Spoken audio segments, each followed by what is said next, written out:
فاذكروني اذكركم واشکروا لی ولا تکفرون.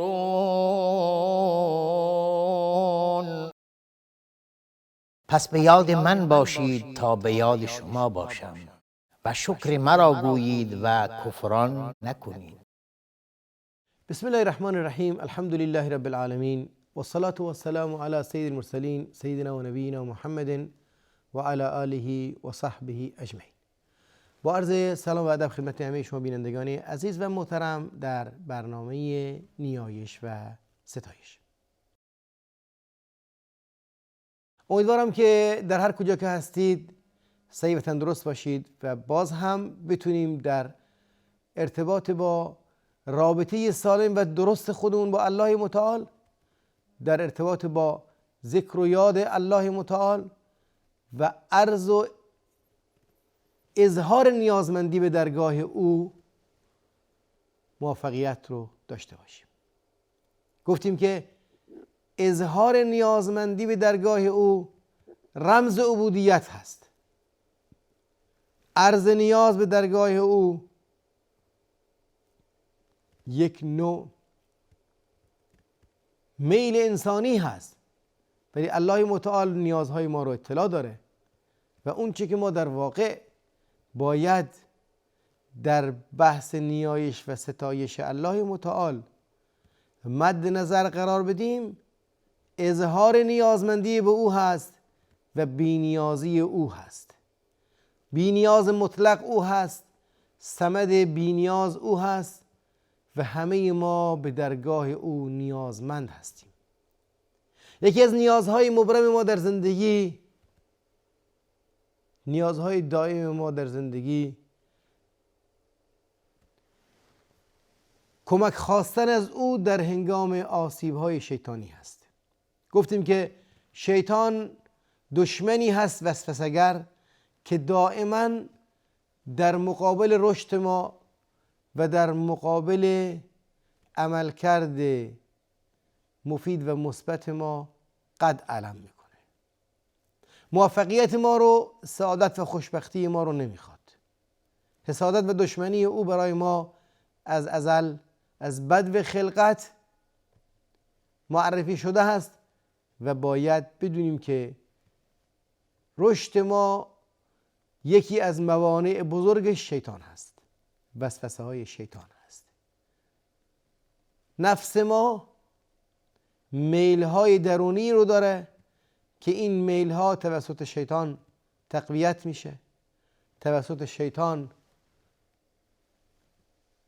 متبلور میشه و توسط شیطان ما رو به طغیان میکشونه.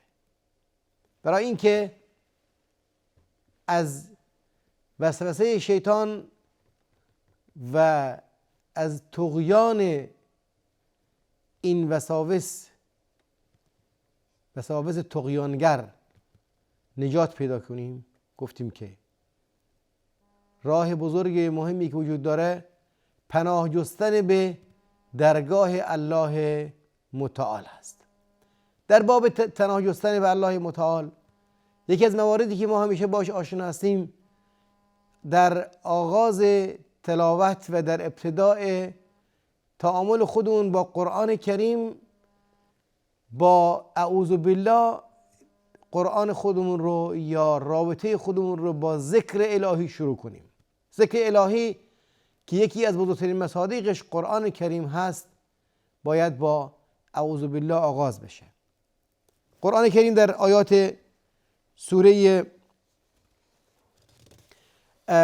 نحل برامون مطالب زیبای جالبی رو میگه که این مطالب رمز موفقیت در اجرای اون پناه جستن به درگاه پروردگار هست از وسوسه‌گر و شیطانی که در مسیر زندگیمون قد علم میکنه و نمیذاره که ما بتونیم با موفقیت به منزل مقصود برسیم.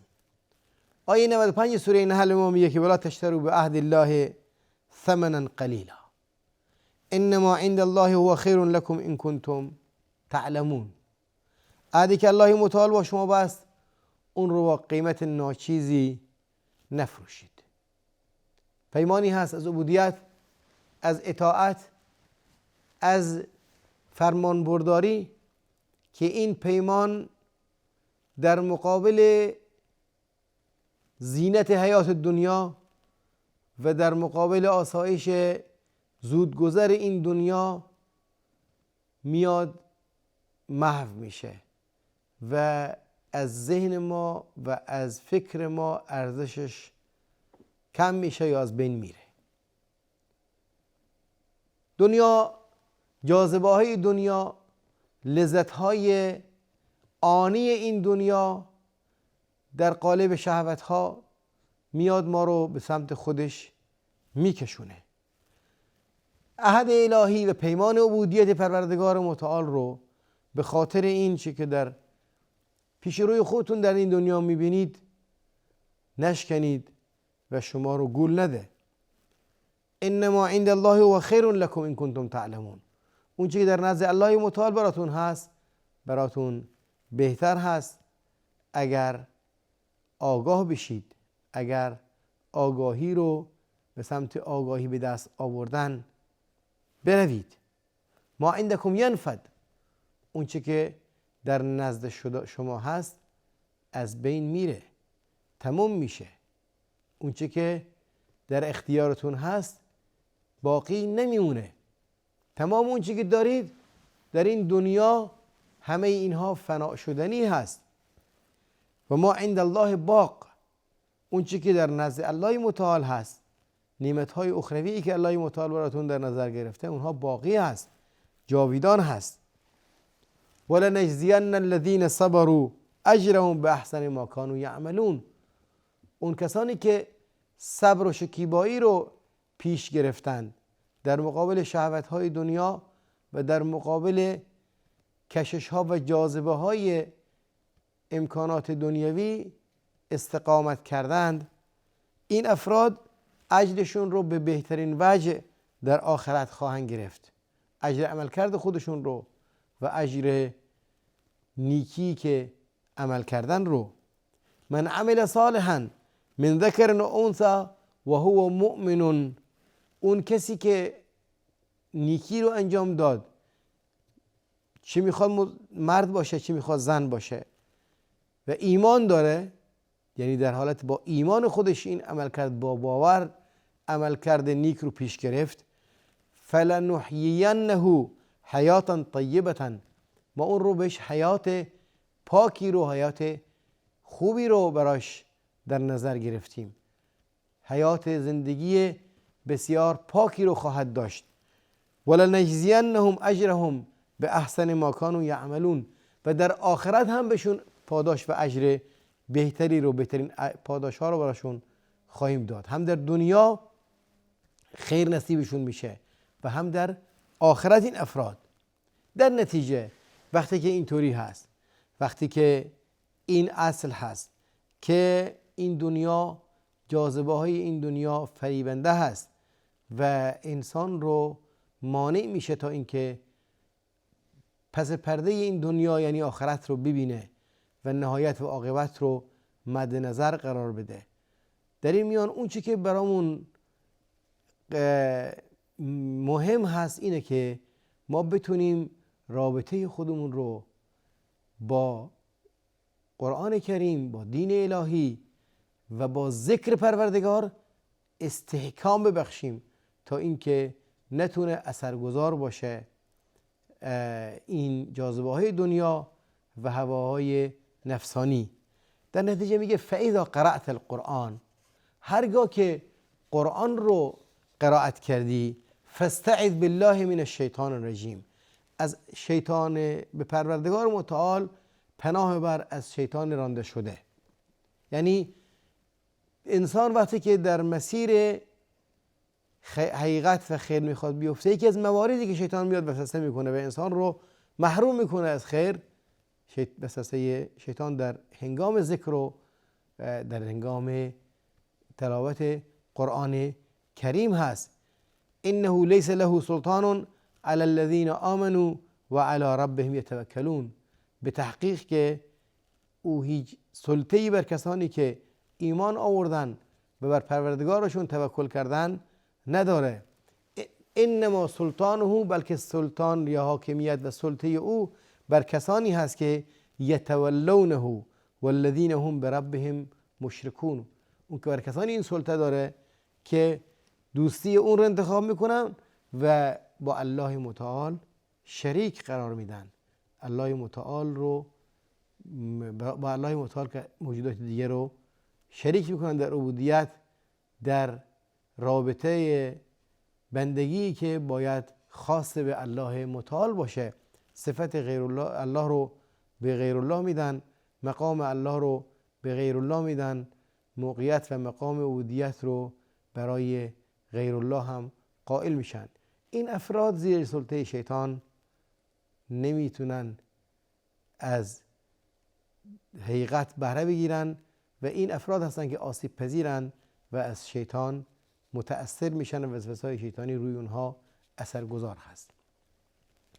این مورد دومین موردی هست که شیطان وسوسه‌گر به فعالیت میفته و میخواد که انسان رو از خیر و نیکی محروم نگه بداره. اولین مورد که ما در جلسه قبل اشاره کردیم که شیطان نقش ایفا میکنه در مورد ارتباط هست، روابطی هست که بین انسان و انسان اصلاحگر و جامعه و اطرافیان ایجاد میشه. میخواد که هر دعوتگری در تنش بیفته و در این میان محروم بشه از اثرگذاری. در این میان صبر رو ازش میگیره تا درگیری به جایی کشیده بشه که نتونه تأثیر و تأثیر درست رو داشته باشه. بخواد درگیری رو مباحث رو جدلی بکنه و نگذاره که تحول فکری در مخاطبین پدید بیاد. موفقیت داعی در صورتی امکانش وجود داره که بتونه خودش رو از شر وسوسه شیطان خلاص بکنه تا اینکه دعوتش بتونه اثرگذار باشه. مورد دومی که باز میبینیم که شیطان نقش داره در مواردی هست که انسان میخواد با ذکر الهی، با قرآن و کلام پروردگار خودش رابطه بگیره، ازش بهره بگیره، تلاوت بکنه، قرائت بکنه، بشنوه.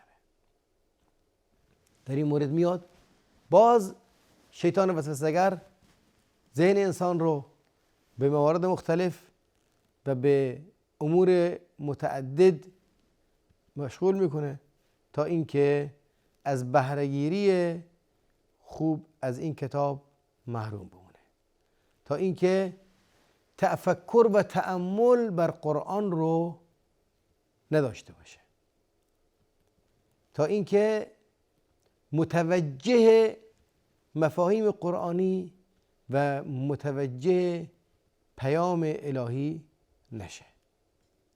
به خاطر این باز هم توصیه الهی هست که فاذا قرأت القرآن فاستعذ بالله من الشیطان الرجیم. از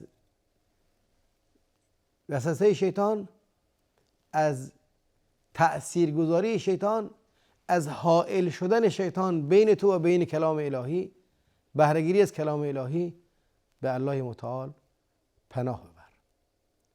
این مورد دومی هست که باید ما در ابتدای تلاوت خودمون و ارتباط خودمون با کلام الهی اعوذ بالله بگیم تا اینکه از وسوسه شیطان و محروم موندن انسان از تأثیرات کلام الهی دور بمونیم و صیانت رو داشته باشیم.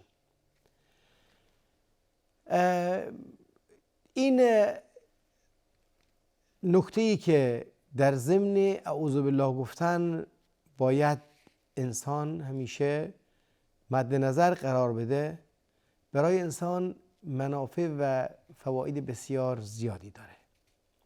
مهمترین فایده‌ای که در این اعوذ بالله گفتن وجود داره این هست که از جهتی شیطان رانده میشه و از جهتی الله متعال رو به یاد میاره و اظهار نیازمندی به درگاه او میکنه و پناه او رو میخواد و در چتر حمایت او قرار میگیره.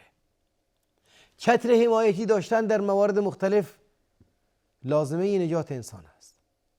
وقتی که شما به طور طبیعی بیرون میایید، هوا گرم بود، چتر میگیرید تا اینکه از اثرات مضر خورشید در امان بمونید. اگر بیرون میایید و بارون شدید بود، تگرگ بود، بازم چتر میگیرید تا اینکه از اثرات مضر بارون در امان بمونید. چتر حمایت الهی رو به دست آوردن در موارد لزوم با اعوذ بالله محقق میشه و چتر حمایت الهی رو باید همیشه به دست بگیرید در موارد مختلفی، خصوصا که شما احساس میکنید که این تعرض یا این نوع آسیب میتونه براتون وارد بیاد. گفتیم اولین مورد بحث نزغ و کدورت و کینه یا درگیری که شیطان میخواد بین شما و بین دیگران ایجاد بکنه، و بحث دوم فاصله ای که میخواد شیطان بین شما و بین قرآن پدید بیاره و شما رو از کلام الهی و از بهره جستن از کلام الهی محروم نگه بداره. ذکر الهی، نیایش پروردگار متعال در موارد مختلف با الفاظ مختلف بیانگر این هست که ذکر علاج هست، دوای تمام نیازمندی های انسان هست. دعا داروی درمان تمام آسیب های انسان هست، ولی باید بدونیم که برای هر بیماری کدوم دوا رو به کار بگیریم. برای هر موقعیتی چه دعایی رو داشته باشیم و چه ذکری رو داشته باشیم، در نظر داشته باشیم.